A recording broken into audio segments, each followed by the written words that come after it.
In this video, I'm going to talk about different notations used in finding the time complexity of algorithms.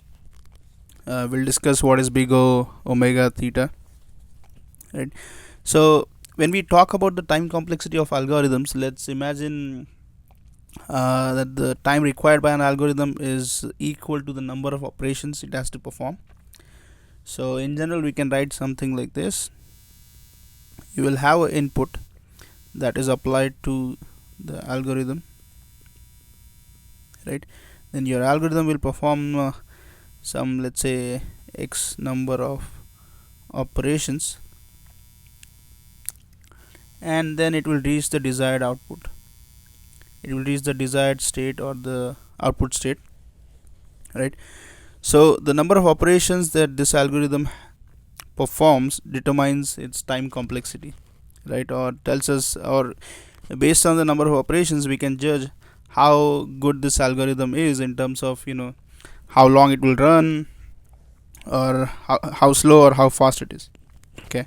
And another variable here, or the input given to the algorithm, also affects the number of operations, sometimes affects the number of operations a algorithm has to perform, right? So that's where the terms best case input and worst case input comes into play. So where we have some what is the best input and what is the worst input that you can provide for given algorithm, and how it affects number of operations that algorithm performs to reach the output state. So let's take an example. Let's take a simple example of linear search. So in linear search, we have an array. Let's assume that we have an array of integers, right? So let me take some random numbers, and k is the element that we want to search in that array. Let's say it's 2 initially. So our input here is the given array and value k, which we want to search. So when we want to search 2 in the linear search, the number of operations required to reach the desired state, that is to determine whether 2 is present in the array or not, is 1. Because in linear search, we just go through the array from the beginning and see if the element in question is present in the array or not. So in this case, for k equal to number of operations performed is 1.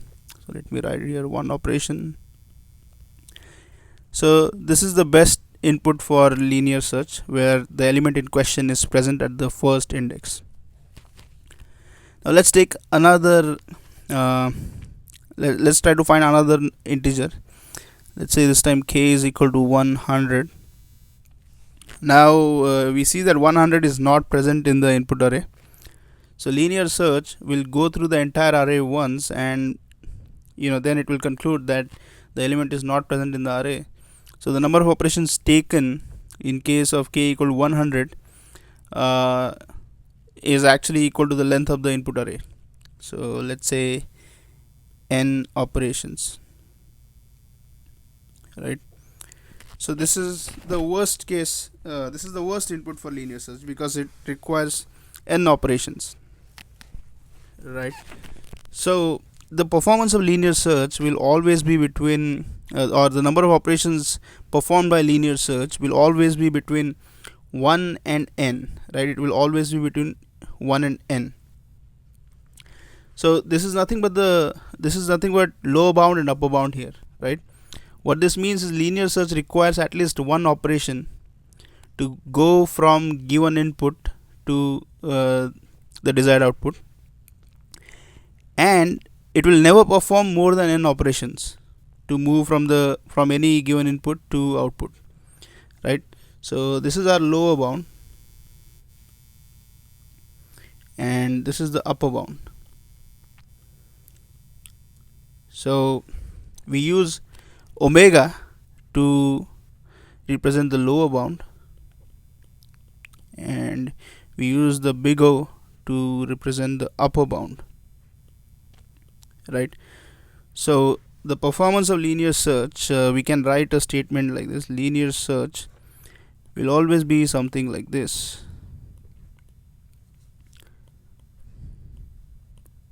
So linear search, the number of operations performed by linear search will always be between 1 and n, right? And the least number of operations that linear search will perform is 1, and the maximum number of operations linear search will perform is n. So omega tells us the lower bound, that is the least number of operations that algorithm will have to perform to move from input to output, and the upper bound or big O tells us the max number of operations that our algorithm will ever perform to move from any given input to the output state, right?